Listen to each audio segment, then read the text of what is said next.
Tchaikovsky's music, like that of no other composer, tends to get you right there.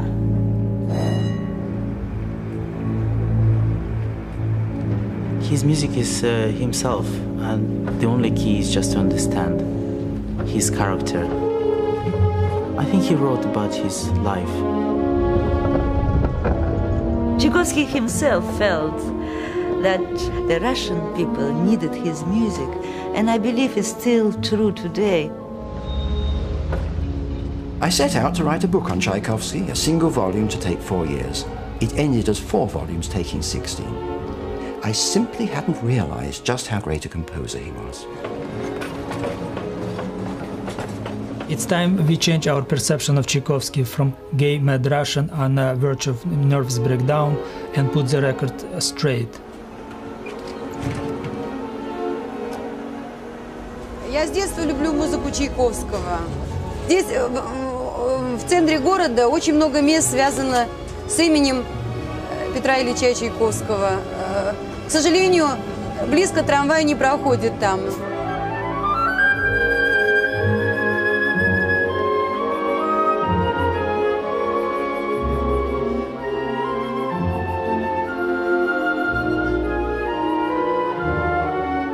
In my compositions, I appear as God created me, and as I have been made by education, circumstance, and the character of the age and the country in which I live and work.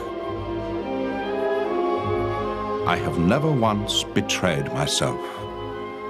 As for whether I compose well or badly, let others judge.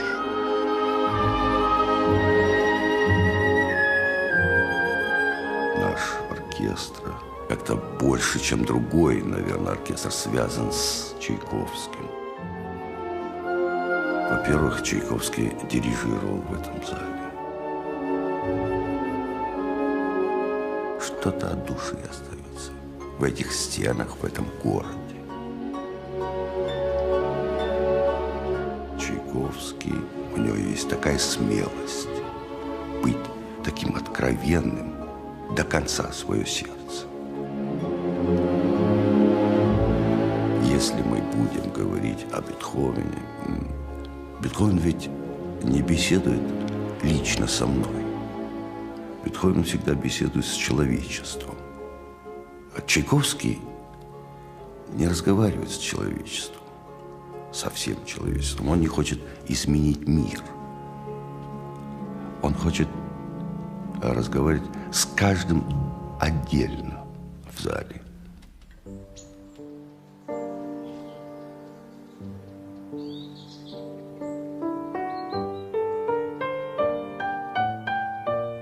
This is Tchaikovsky's last home, a secluded dacha on the outskirts of Klin, about 85 kilometers from Moscow. He lived and worked here for the last 18 months of his life, when he'd become Russia's most celebrated composer, famous in Europe and America. He was an admirer of Mozart and Beethoven, but in his music trod a distinctive path of his own. This house is preserved as he left it in 1893.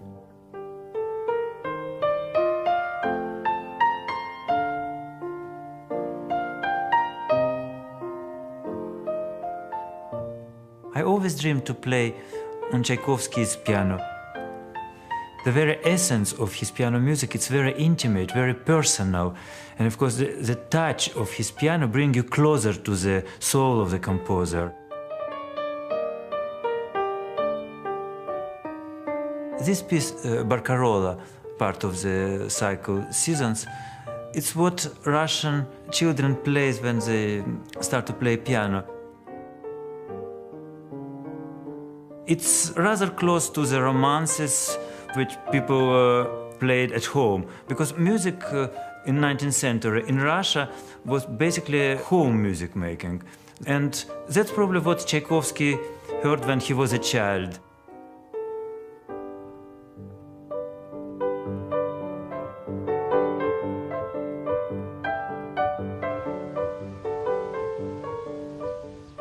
Peter Ilyich Tchaikovsky spent his childhood in the town of Votkinsk, 1,000 kilometers east of Moscow. His father was manager of the steelworks, one of the most important in Russia. The Tchaikovsky family lived in a grand house overlooking the reservoir in the center of town.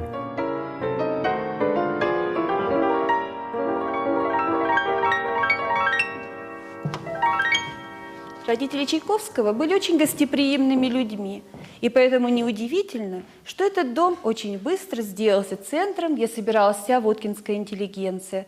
Родители Чайковского были людьми очень музыкальными, и этот дом сделался музыкальным центром интеллигенции Воткинска. Илья Петрович Чайковский очень недурно играл на флейте. Александра Андреевна очень часто пела романсы.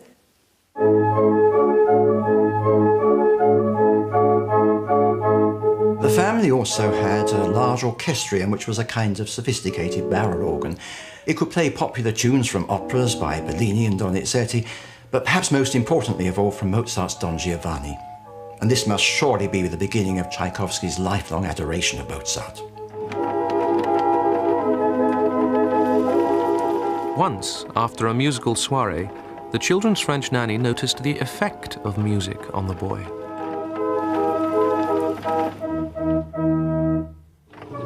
The Tchaikovskys had guests, and a whole evening was spent in musical entertainments. Peter became so tired that he went upstairs earlier than usual. When I went to the nursery sometime later, he was weeping.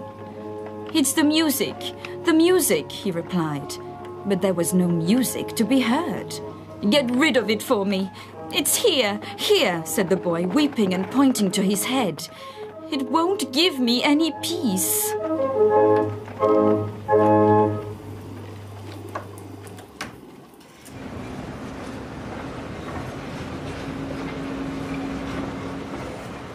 Сейчас мы проезжаем начало реки Фонтанки, где в училище правоведения учился Петр Ильич Чайковский.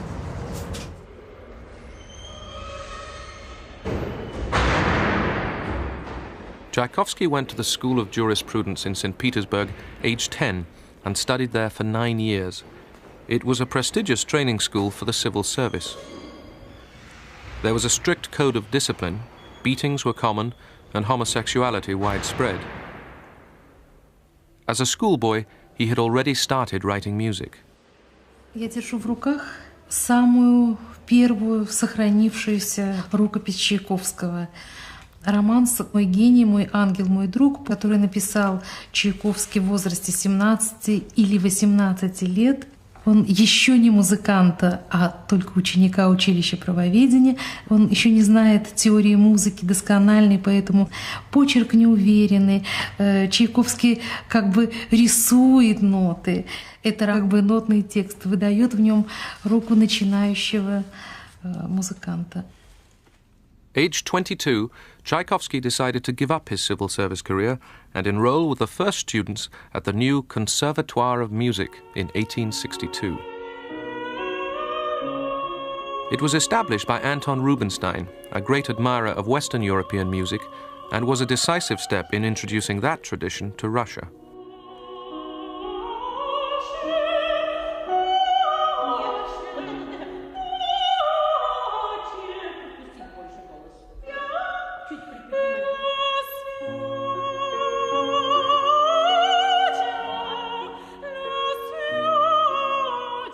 It's important to remember that the Russian musical tradition was at this time still in its infancy.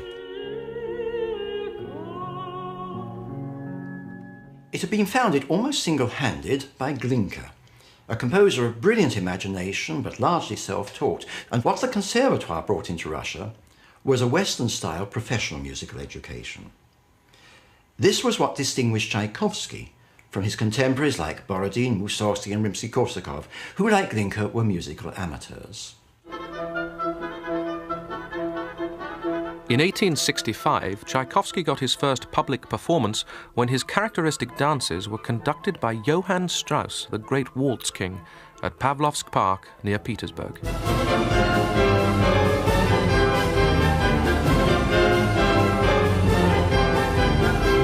Strauss's concerts were expressly designed to lure people to Pavlovsk on Russia's first railway, which had been constructed in 1837.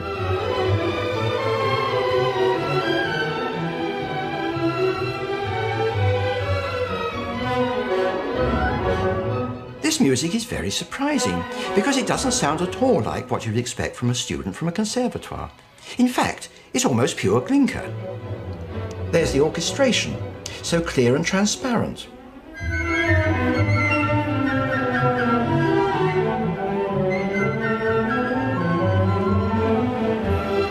There's the constant repetition of a tune against ever-changing backgrounds, pure Glinka.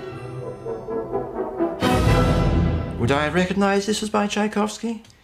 I don't think I would. But this style of clear, contrasted orchestration was used by him for the rest of his life.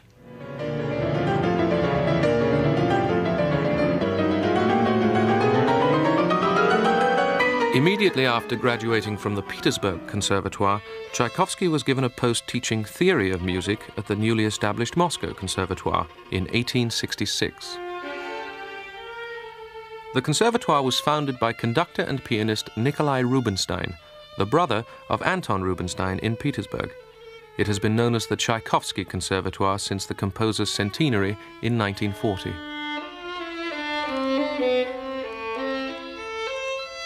In 1874, after finishing his first piano concerto, Tchaikovsky came to the conservatoire to see Nikolai Rubinstein and to play his concerto for him in order to have some advice on his piano writing. He started to play.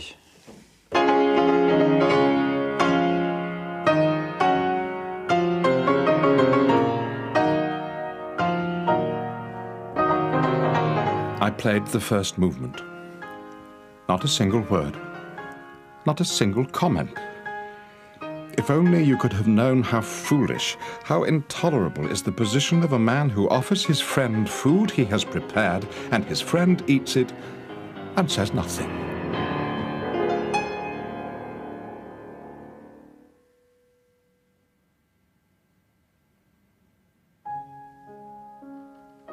Say something. If only to tear it to pieces with constructive criticism, but for God's sake, just one kind word, even if not praise. I fortified my patience and played on to the end.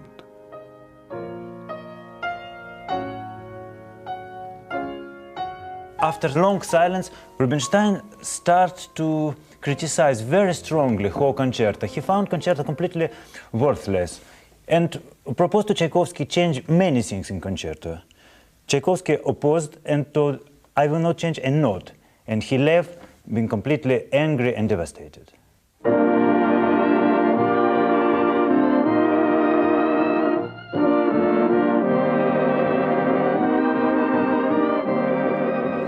With a performance from Rubinstein looking very unlikely, Tchaikovsky dedicated the concerto to the German pianist Hans von Bülow. Bülow was delighted and took the piece on his American tour and premiered it on October 25, 1875, here in Boston.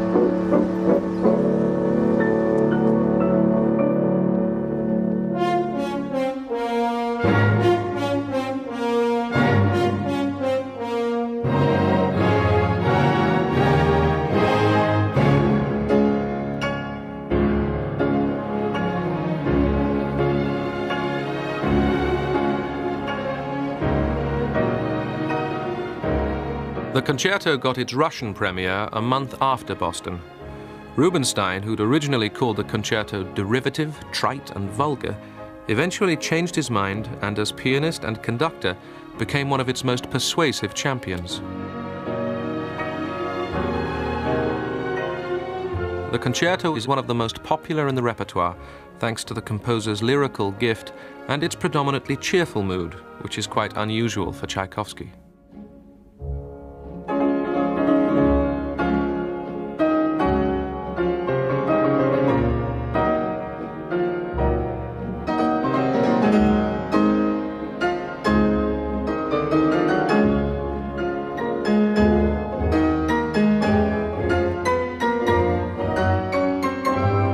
Tchaikovsky used quite a traditional piano writing of his fellow composer of the time, like Liszt and Schumann. But what makes it really unmistakable, it's his use of the melody and his use of composition. For example, he starts with one of his unmistakable Tchaikovsky lyrical melody like that.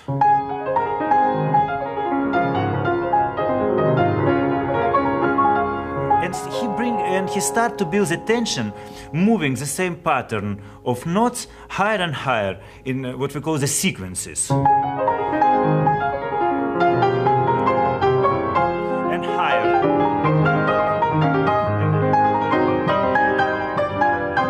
That's, for example, that's one of the way how he builds the tension in music.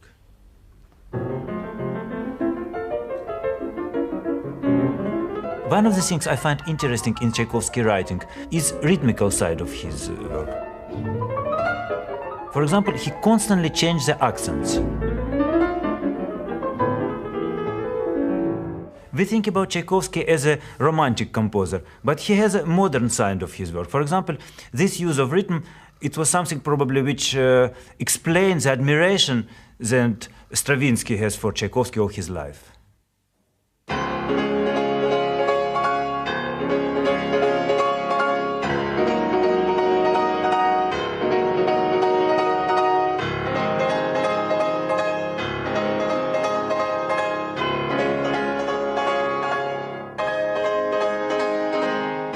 I often use Tchaikovsky's first piano concerto for testing pianos because the opening chords of it are excellent to see how big the sound of the piano is. Tchaikovsky's music affects my emotions. Well, of course, we all know that emotions can be a dangerous thing. I don't think anybody will deny that we Homo sapiens have to be guided by reason. But on the other hand, sometimes there are situations when, if we are to act rightly, we need to listen to what our hearts are telling us. Who knows, maybe this is why Tchaikovsky's music is so dear to us.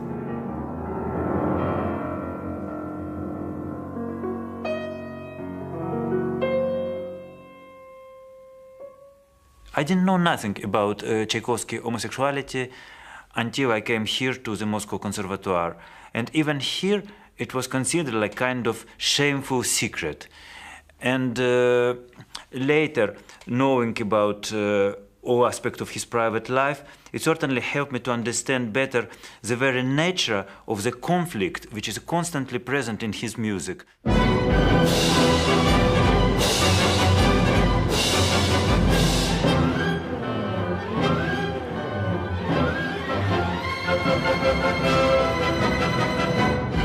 So often with Tchaikovsky there is the connection between his life and his music. Tchaikovsky's brother Modest Tchaikovsky wrote in his autobiography that without recognition of Tchaikovsky's homosexuality, the music of Romeo and Juliet isn't really understandable.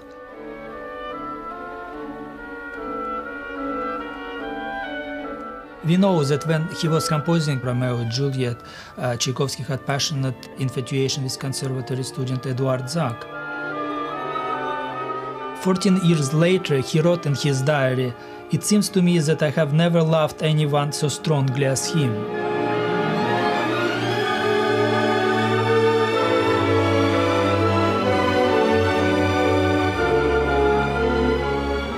I find it interesting because I'm a gay man.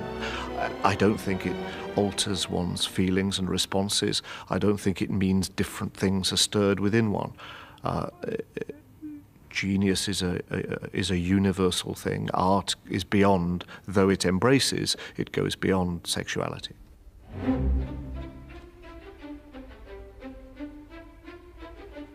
In Russia, there was a cultural argument raging. Should they follow Western Europe, or should they look to their Slavic roots? Tchaikovsky admired the Western tradition of Beethoven, but also nodded to nationalism by occasionally using folk songs, as in the Second Symphony.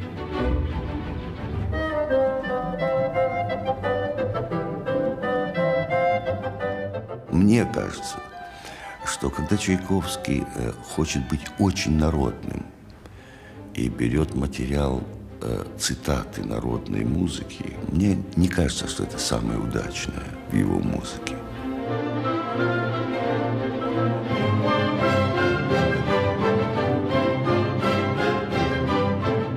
этот материал музыкальный не дает возможности настоящего симфонического развития. Это бесконечное повторение этого материала без развития не становится убедительным, даже у Чайковского. Русские музыканты отказывали Чайковскому в том, что он действительно национальный композитор. И с другой стороны, на Западе, в Европе говорили, что Чайковский слишком русский композитор и не считали его, так сказать, достойным, так сказать, европейского Олимпа. Но в том-то и дело, что природа Чайковского — это органическое соединение национальной русской природы и европейского музыкального мышления. И, в общем-то, Чайковский был гражданином мира, его музыка принадлежит всему миру и понятна, и открыта миру. К сожалению, трудное детство, и, в общем-то, я росла без отца. Не дало возможности мне закончить музыкальное образование. Хотя музыка для меня в жизни очень много значит. Я пою в народном коллективе, это мое хобби. Пою русские народные песни. Очень часто я связываю классическую музыку с русской народной. Ну а из «Лебединого озера», конечно, больше всего я люблю танец маленьких лебедей. It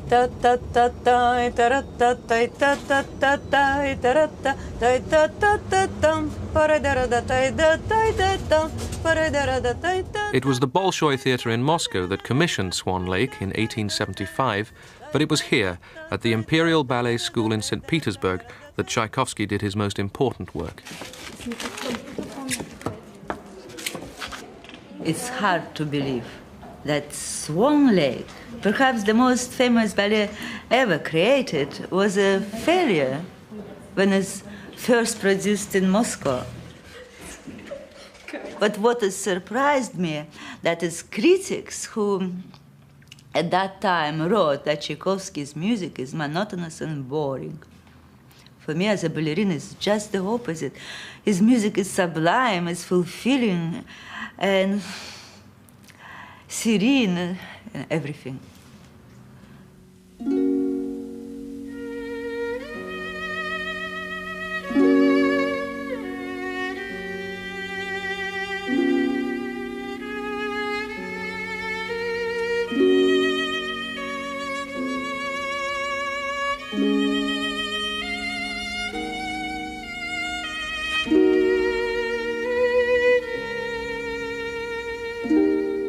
To dance to Tchaikovsky music is like breathing. For example, in Swan Lake, just listening to the music, I can imagine how to dance, and somehow our body must sing.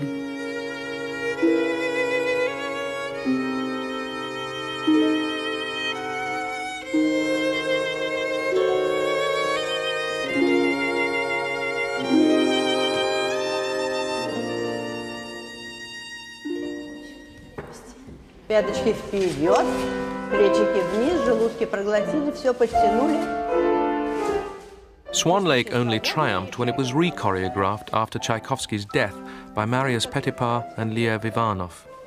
Tchaikovsky's work with Petipa had transformed ballet from a decorative art to an expressive and dramatic one. The first collaboration between Tchaikovsky and Marius Petipa was ballet The Sleeping Beauty. And it was very happy and unusual collaboration because it was an equal partnership. At that time, the ballet master, the choreographer, had complete authority. His word was law, and ballet composers were like musical servants.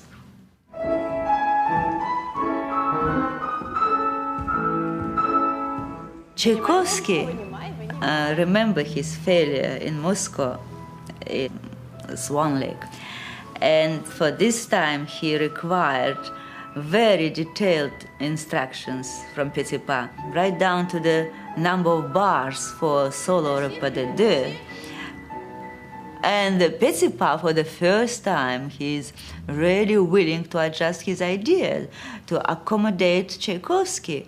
And the result was a masterpiece.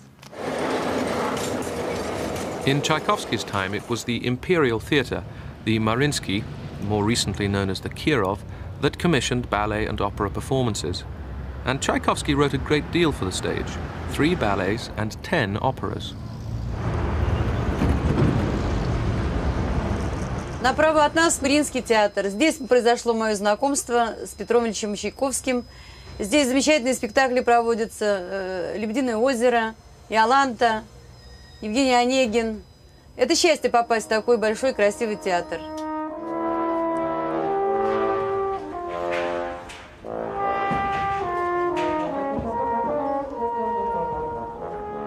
It's important for us to remember that 5 of his operas, as well as Sleeping Beauty, great ballet score, were premiered on this stage of Mariinsky Theatre. Значит, после этого дашь мне 40.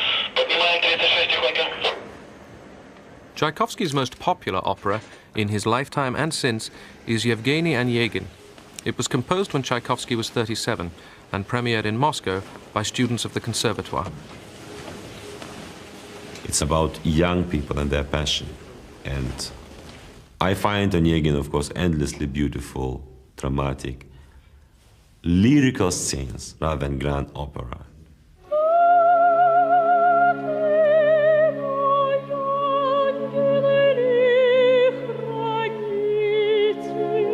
Yevgeny Onegin is based on a poem by Alexander Pushkin, one of the classics of Russian literature.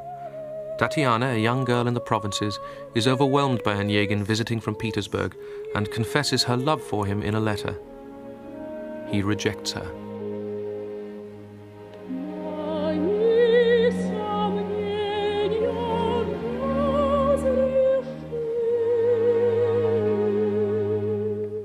I so thoroughly identified myself with the image of Tatiana that she became for me a living person.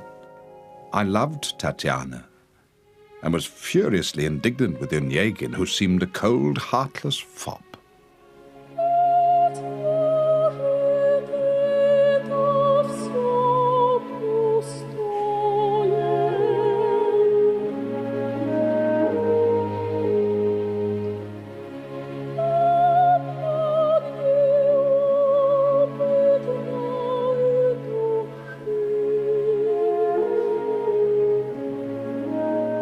That central phrase of Tatiana's,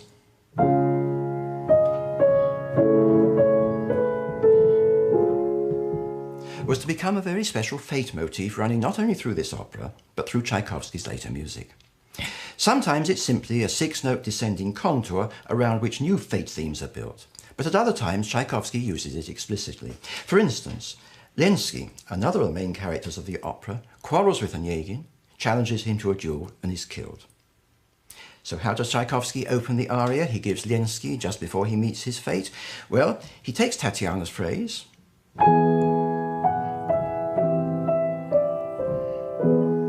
turns it into the minor key, and with a little twist at the end, makes it Lenski's opening phrase.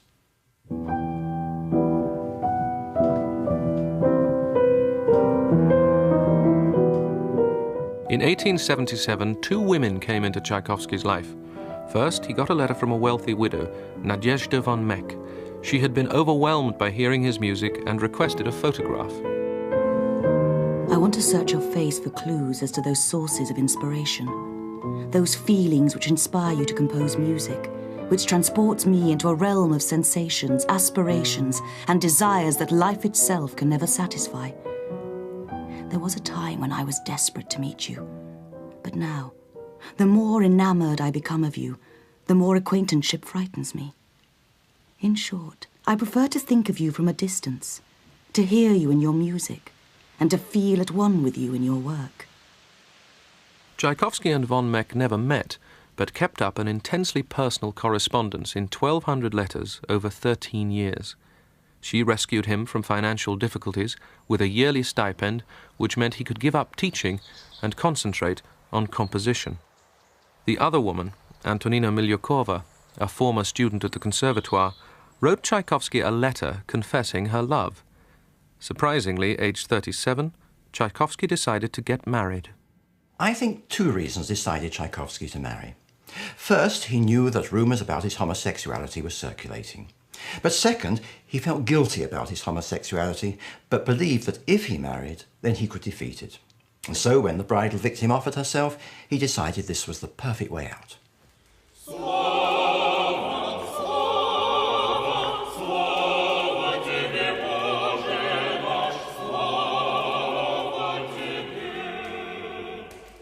Чайковский не хотел привлекать широкого внимания к факту своей женитьбы.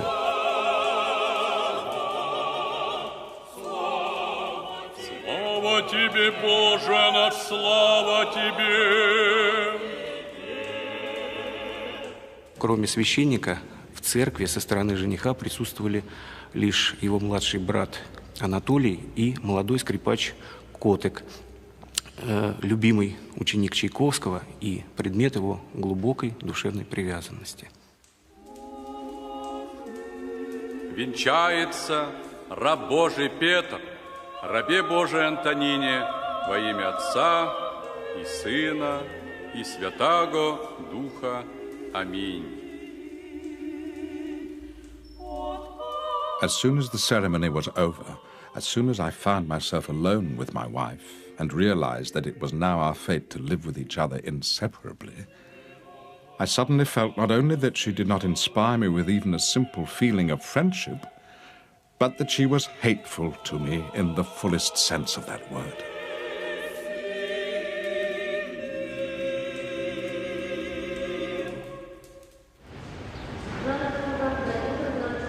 For their brief honeymoon, Tchaikovsky and Antonina took the train to St. Petersburg, but things never improved.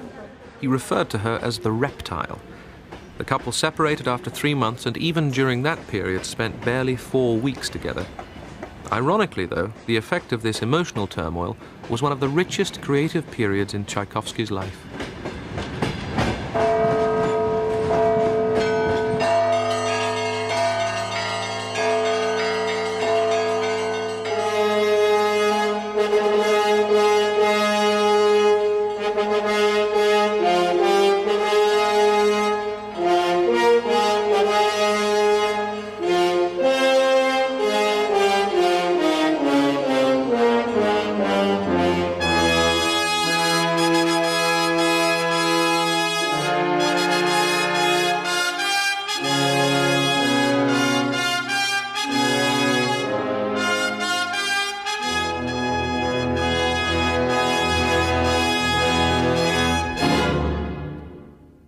Even if we didn't have Tchaikovsky's own testimony that that opening theme represents fate, we might have guessed it from its ending.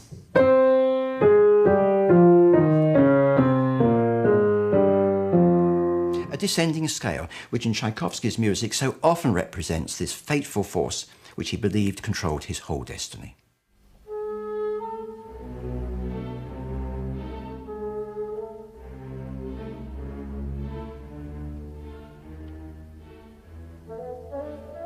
Tchaikovsky dedicated his 4th symphony to Nadezhda von Meck, whom he called my best friend, and confessed that much of it was autobiographical, coming out of the depression he had endured. Хорошо, хорошо, хорошо. Но только играть как в форшлаге. Не парам-парам-парам-парам, нет, парам-парам-парам-парам-парам. Так. У Сибелиуса есть грустный вальс, называется, да? У Чайковского есть вот это. Это вальс о том, что было. О том, что он с сожалением вспоминает. Парам-парам-парам-парам-парам. Парам-парам.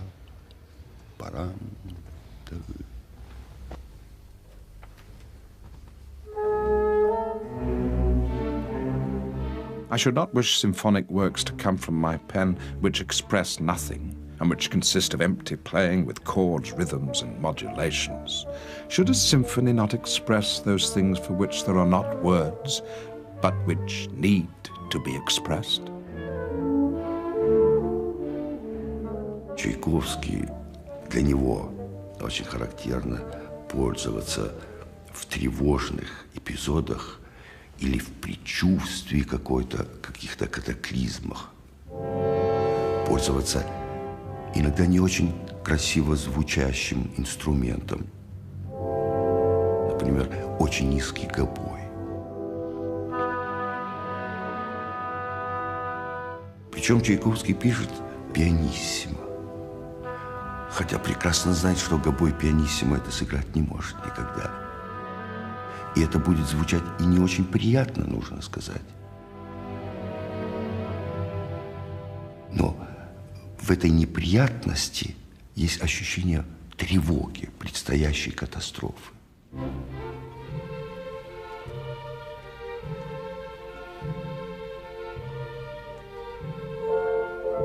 Tchaikovsky was simply well educated in orchestration.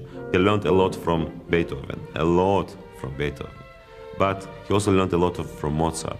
His clear timbres. Woodwinds playing with the woodwinds. Strings playing with the strings. Rhythm percussions. And after that, combined, you have melody, strings, harmony, winds. It's very, very simple.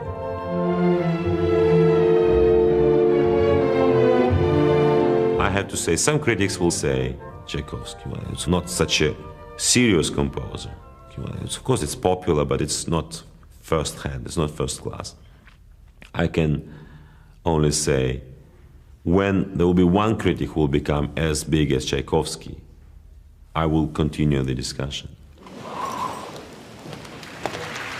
After the fiasco of his marriage, Tchaikovsky spent 6 months abroad, where he finished his violin concerto in 1878. Like many of Tchaikovsky's works, the concerto got off to a bad start with an appalling review in Vienna, but has since become one of his most popular pieces.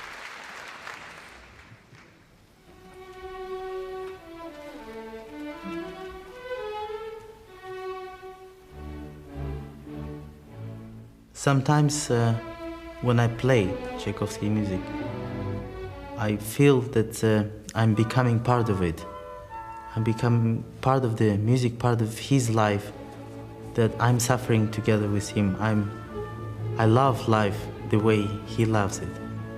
And this is also one of the greatest things one must understand, that one must try to be a good artist to perform Tchaikovsky music.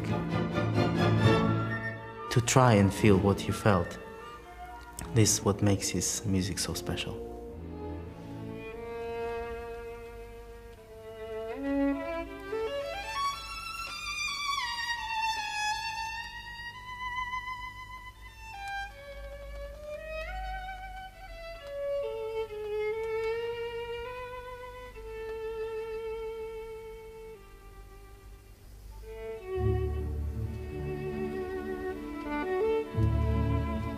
The concerto was dedicated to the Hungarian virtuoso Leopold Auer, who declared it unplayable. But it was inspired by the 23-year-old violinist Józef Kotek, who had been present at Tchaikovsky's wedding.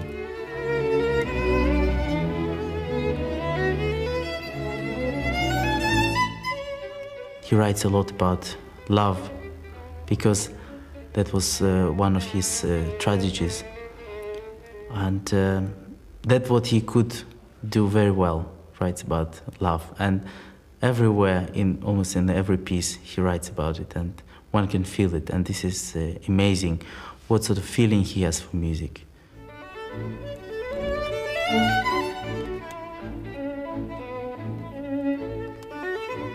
I always liked him, and have several times fallen in love with him a little. When for hours I hold his hand in mine, passion rages in me with unimaginable strength. My voice trembles like a youth, and I say something nonsensical. However, I am far from wanting physical relations. We spoke about the concerto he's ordered from me, and he repeated that he'd get angry if I didn't write it.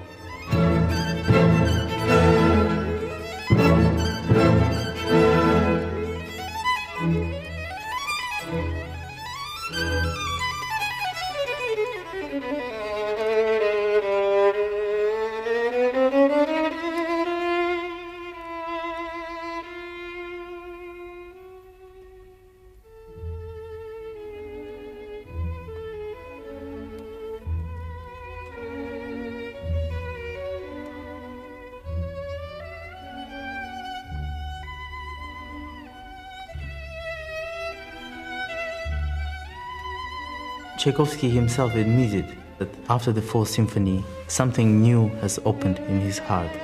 And violinists are very lucky that the concerto was written in his best time.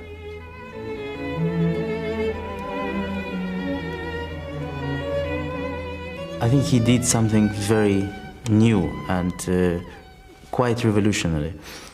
He used everything. He used fantastic resources of the violin.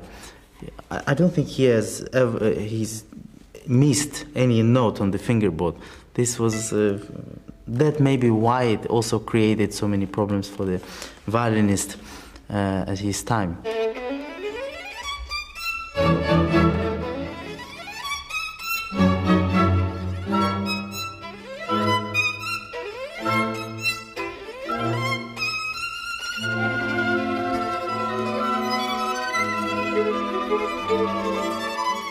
Tchaikovsky was totally in love with Mozart, but also the score of Carmen. The brilliant ability of Georges Bizet to put drama and music so well together.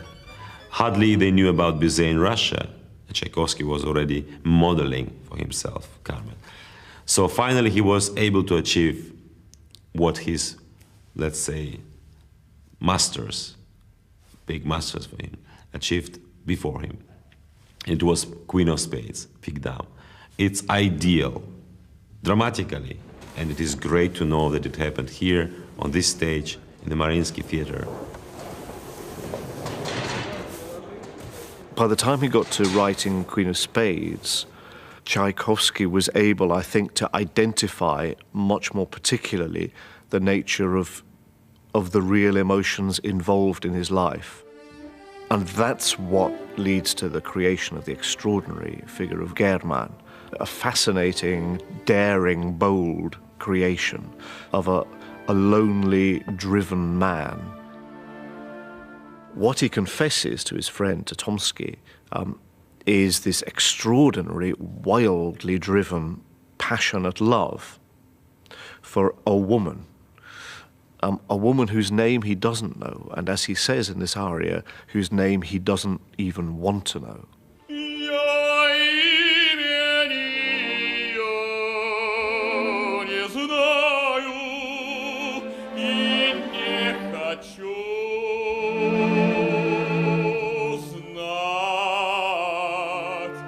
He's terrified that by naming it, this unnamed passion, that the danger will lead to his own destruction.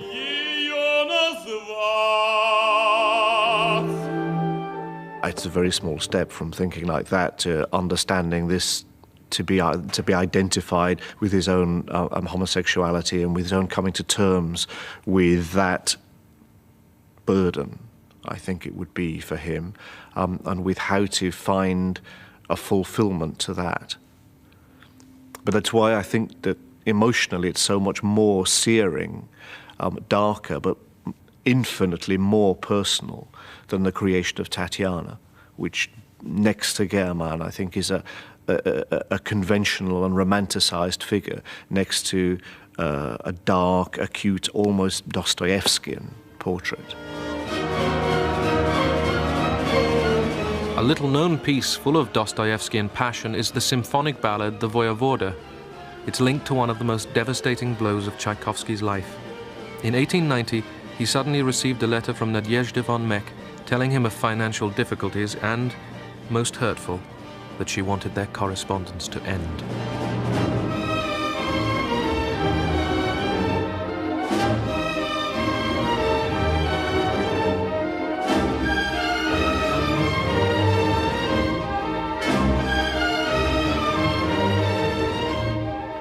Tchaikovsky had begun the Voyevoda about a week before he heard from von Meck, and progress had been slow. But after the shock of her letter, he sketched it in only 12 days.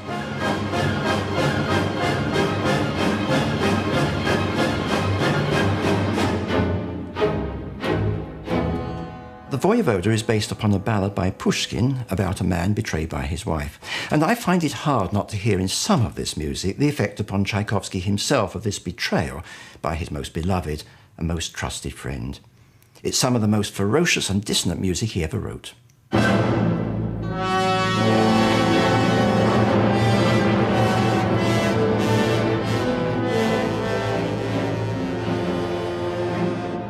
In fact, the financial implications of von Meck ending her allowance weren't so devastating for Tchaikovsky.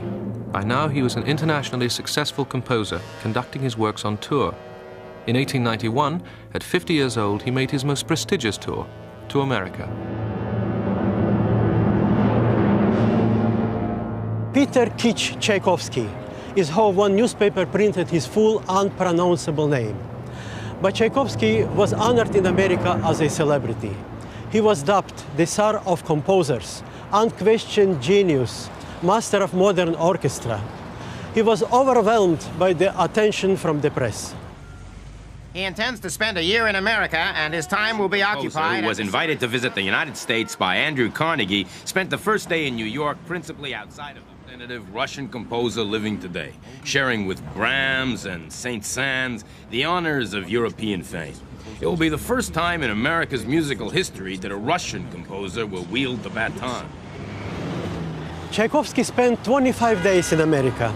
He visited the Niagara Falls, went to Washington, D.C., Baltimore, and Philadelphia.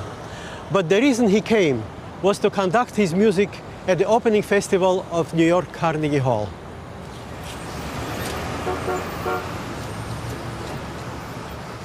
Everyone here pampers, honors, and entertains me. It turns out that I'm 10 times better known in America than in Europe. Works of mine that are still unknown in Moscow are performed here several times a season. I'm far more a big shot here than in Russia. Is it not curious?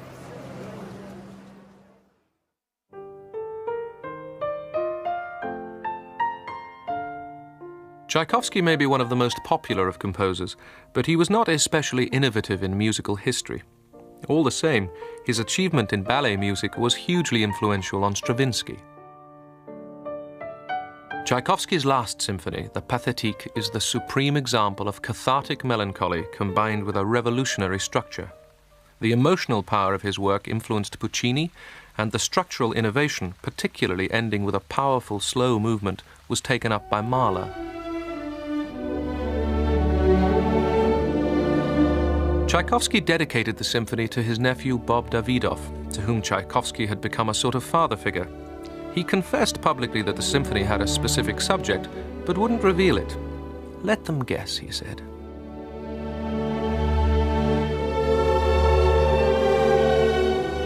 I shan't be at all surprised if this symphony is misunderstood or torn to shreds. It won't be the first time.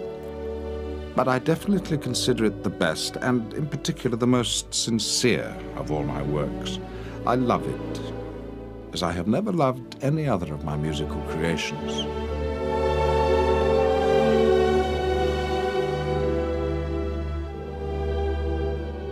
The Pathétique is the most original symphony in the 70-plus years since Beethoven's Ninth. Tchaikovsky seems to rethink the whole nature of what a symphony might be. And its expression is so intense, so filled with pain, turmoil, and a very bitter irony. I simply cannot believe it's not a personal document setting out a profoundly tragic experience, and one which, as Tchaikovsky himself would have said, only music can express. Рукопись шестой симфонии – важнейший документ, потому что именно на этих страницах как бы запечатлен дух композитора. Запись стремительная. Карандаш, кстати, Чайковский всегда писал мягким карандашом, поэтому его записи – это портрет композитора. Запись идет легко, карандаш легкий. Вот что-то мысль споткнулась, сразу карандаш темнеет, потому что он врезается в бумагу. И вот наступает в музыке решительный момент, который мы сейчас знаем с этим страшным ударом литавр. Это такое напряженное, страшное место, а Чайковский выписывает его легко, потому что оно уже звучало. Этот слом, этот срыв, этот важнейший драматургический момент для Чайковского был ясен заранее.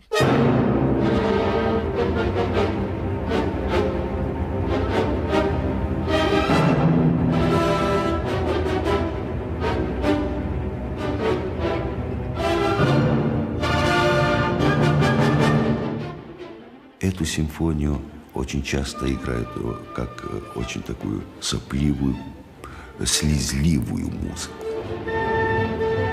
Мне кажется, что Чайковский приводит героя к концу страшному, так достойно. Он знает неизбежность, да. Он знает неизбежность вот этого конца.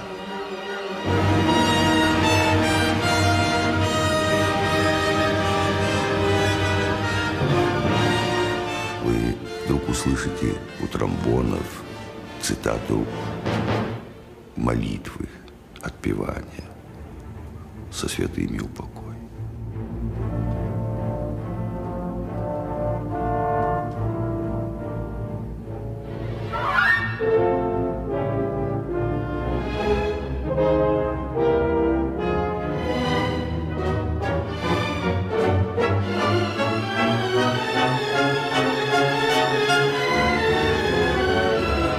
Tchaikovsky died, aged 53, on November the 6th, 1893, only 9 days after he'd conducted the premiere of the Pathétique Symphony in the Philharmonic Hall. His funeral in the Kazan Cathedral was one of the biggest St. Petersburg had seen. But even before it had taken place, rumors about his death had started circulating. Есть две точки зрения. Одна официальная и общеизвестная о том, что он умер от холеры. А вторая – то, что он покончил самоубийством. Я придерживаюсь второй точки зрения. Почему? Потому что существующие материалы настолько противоречивы, и так они ложно освещают события, не сходятся свидетельские показания людей, которые присутствовали при его кончине. Они не сходятся. Tchaikovsky died in the apartment of his brother, Modest, in St. Petersburg, after an illness lasting 4 days. The suicide story maintains that Tchaikovsky was summoned to a court of honor by former pupils of the School of Jurisprudence. To prevent the breaking of a homosexual scandal, Tchaikovsky was told to poison himself. Surely, they claim, his infectious body could not have been displayed in an open coffin if he'd died of cholera. The official version has the composer drinking a glass of infected water, and its supporters maintain the contradictions around Tchaikovsky's death are exaggerated. It was well known at this time about Tchaikovsky's homosexuality, and so many people from a school of jurisprudence had the same inclinations in Tchaikovsky. It would be meaningless to try Tchaikovsky on a so-called court of honor. Я должен сознаться, что начинал свою исследовательскую деятельность почти 100% уверенным в том, что Тчайковский покончил жизнь самоубийством. Но Тчайковский умер, как показывают свидетельства и близких, и документы, от последствий холеры. В данном случае это была уремия, задержка мочи в организме. Поэтому нахождение тела Тчайковского в открытом гробу не может вызывать удивления, поскольку холера была побеждена 3 днями раньше.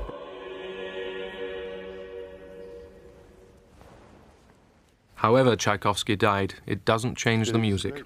In the slow finale of the Pathétique, Tchaikovsky adds his own musical enigma in the way he scores the main theme. It is heard, but not played. Значит так, мы играем сначала только первые скрипочки, начало. Да. Написано так, да.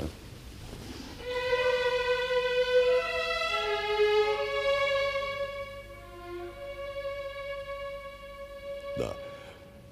Никто не догадается, что это 6-я симфония начала, правда? Или, например, 2-е скрипки играют.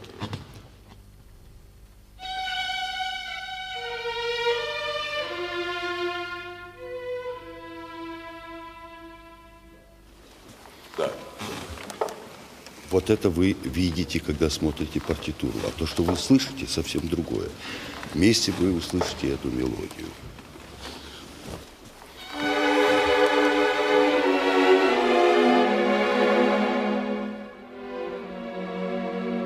When this melody returns later in the movement, it is played directly, not divided up between the violins. It's as if by this stage, fate is unavoidable.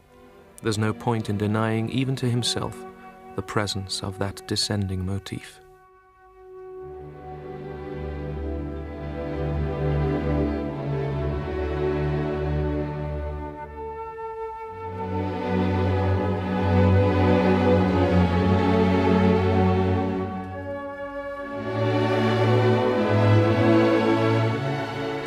Даже не задумываясь, он построил мелодию таким образом, что она как бы сходит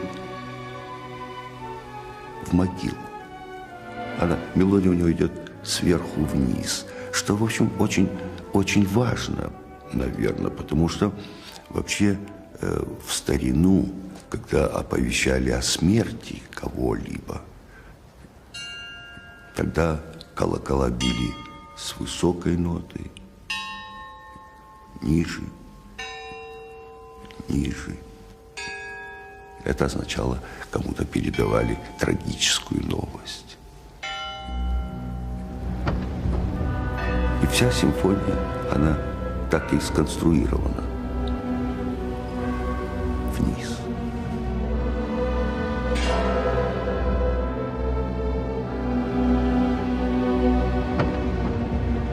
Музыка Чайковского мне помогает в жизни, не знает ни границ, ни пределов.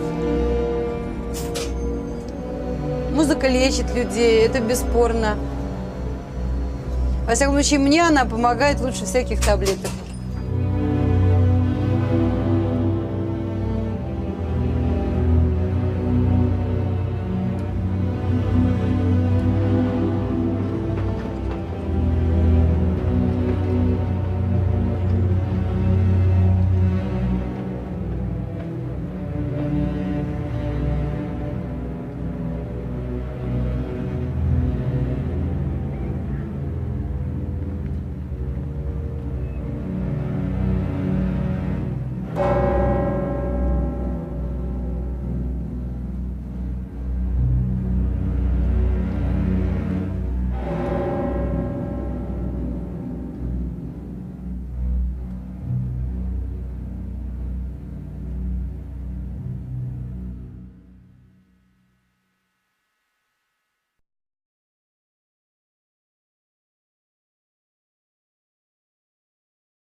And put the record straight. Я с детства люблю музыку Чайковского. Здесь, в центре города, очень много мест связано с именем Петра Ильича Чайковского. К сожалению, близко трамвай не проходит там.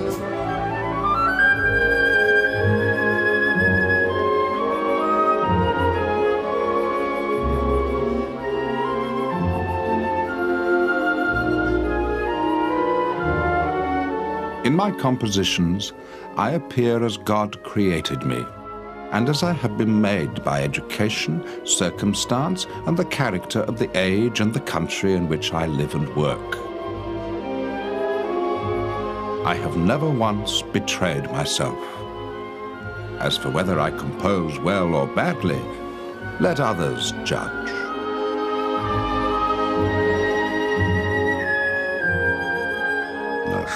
Оркестра как-то больше, чем другой, наверное, оркестр связан с Чайковским. Во-первых, Чайковский дирижировал в этом зале.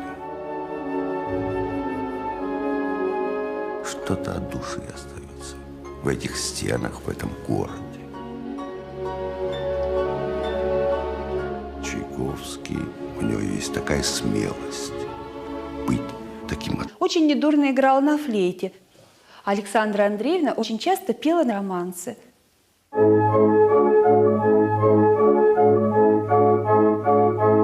The family also had a large orchestrion, which was a kind of sophisticated barrel organ. It could play popular tunes from operas by Bellini and Donizetti, but perhaps most importantly of all from Mozart's Don Giovanni. And this must surely be the beginning of Tchaikovsky's lifelong adoration of Mozart.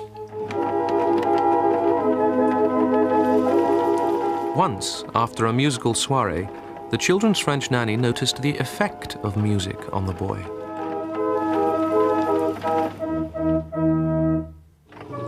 The Tchaikovskys had guests, and a whole evening was spent in musical entertainments. Peter became so tired that he went upstairs earlier than usual. When I went to the nursery sometime later, he was weeping. "It's the music," he replied. But there was no music to be heard. "Get rid of it for me. It's here," said the boy, weeping and pointing to his head. "It won't give me any peace."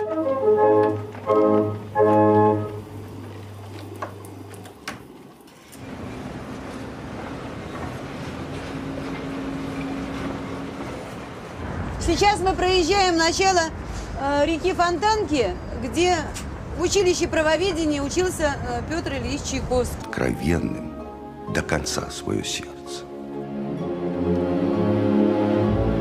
Если мы будем говорить о Бетховене, Бетховен ведь не беседует лично со мной.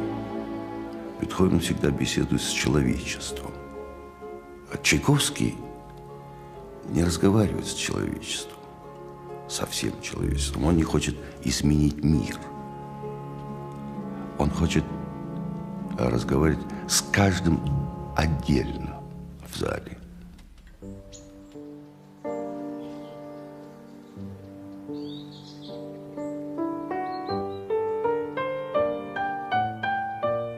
This is Tchaikovsky's last home, a secluded dacha on the outskirts of Klin, about 85 kilometers from Moscow. He lived and worked here for the last 18 months of his life, when he'd become Russia's most celebrated composer, famous in Europe and America. He was an admirer of Mozart and Beethoven, but in his music trod a distinctive path of his own. This house is preserved as he left it in 1893.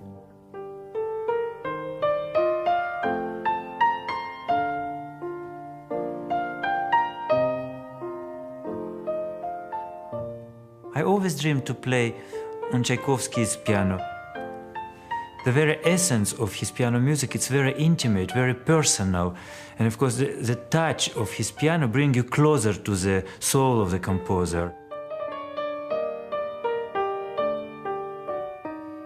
This piece, Barcarola, part of the cycle Seasons, it's what Russian children play when they start to play piano. It's rather close to the romances which people played at home, because music in 19th century in Russia was basically home music making. And that's probably what Tchaikovsky heard when he was a child.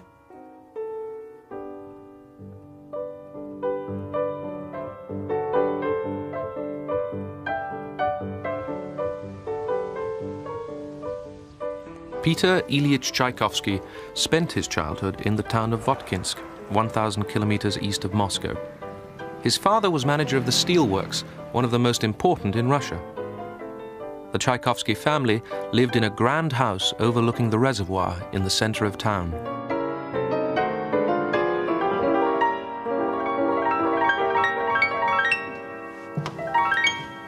Родители Чайковского были очень гостеприимными людьми.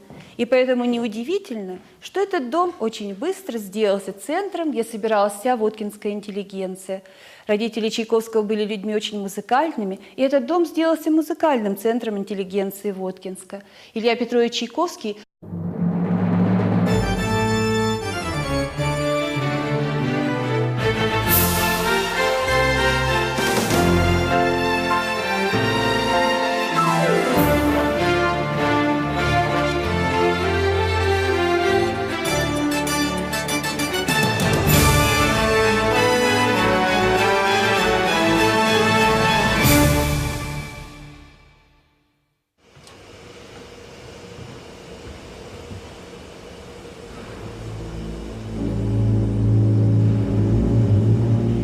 Tchaikovsky's music, like that of no other composer, tends to get you right there.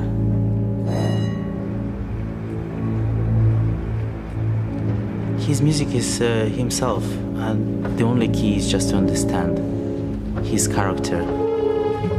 I think he wrote about his life. Tchaikovsky himself felt that the Russian people needed his music, and I believe it's still true today. I set out to write a book on Tchaikovsky, a single volume to take 4 years. It ended as 4 volumes taking 16. I simply hadn't realized just how great a composer he was. It's time we change our perception of Tchaikovsky from gay mad Russian on the verge of nervous breakdown